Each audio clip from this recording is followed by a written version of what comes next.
Monsieur Dupré, bonjour.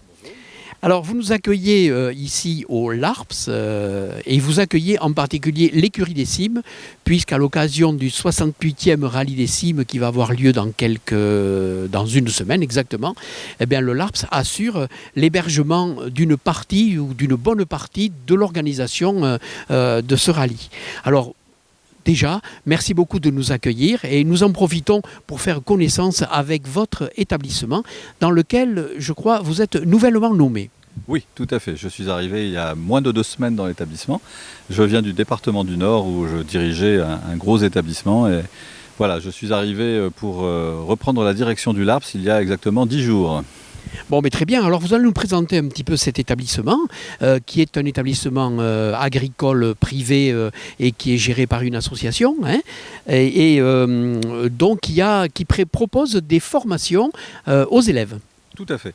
Donc il appartient à la Fédération de l'enseignement catholique agricole, le CNEAP, CNEAP.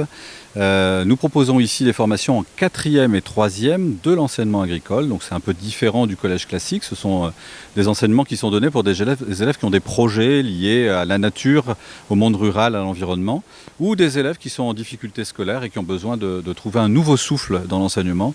Ils viennent chez nous et ils y trouvent des choses un peu plus diverses qui leur permettent de renouer avec la bonne note et l'envie de travailler et de réussir. Et ça, c'est important pour nous.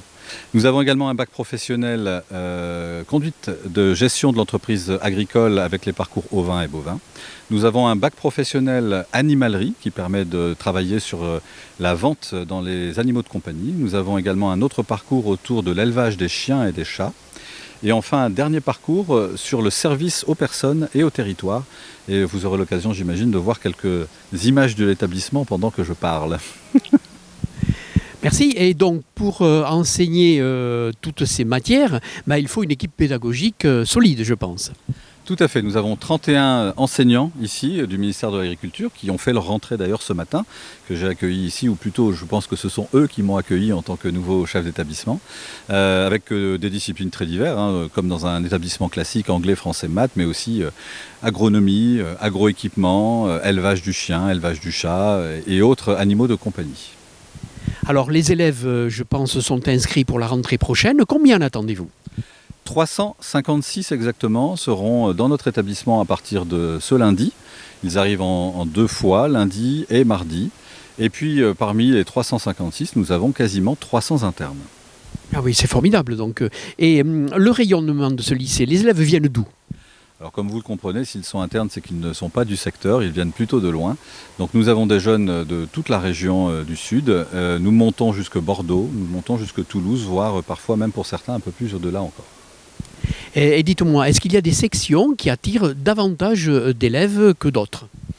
Alors c'est sûr que toutes les sections autour des animaux attirent bien aujourd'hui et que le métier de soigneur animalier ou des commerces dans les animaleries, ce sont des secteurs qui recrutent plutôt bien aujourd'hui. Oui. Très bien. Alors, pour accueillir tous ces élèves, il faut des structures et nous avons eu l'occasion effectivement d'en visiter une petite partie. Nous continuerons tout à l'heure.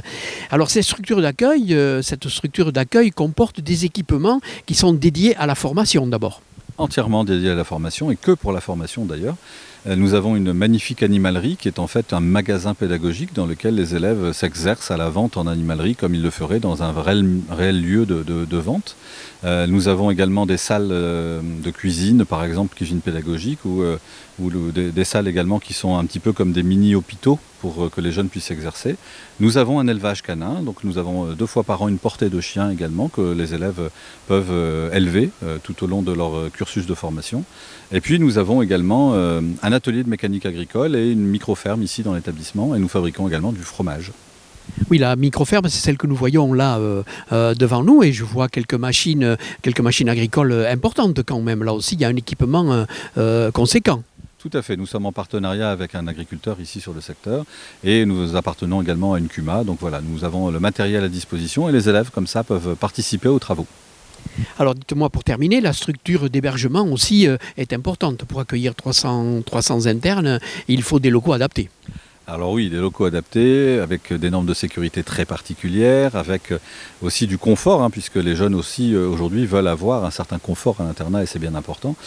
Mais ce n'est pas tant les locaux qui sont importants pour nous, c'est surtout le projet qui se vit à l'intérieur, les relations sociales que les jeunes développent et l'esprit de solidarité qui se crée au niveau de l'internat. Ça, c'est vraiment la plus-value que les jeunes viennent chercher dans cet établissement. Très bien, et alors pour les encadrer aussi dans les structures d'hébergement, il y a aussi un personnel qui n'est pas du personnel enseignant, mais qui est quand même du personnel, je dirais, éducatif.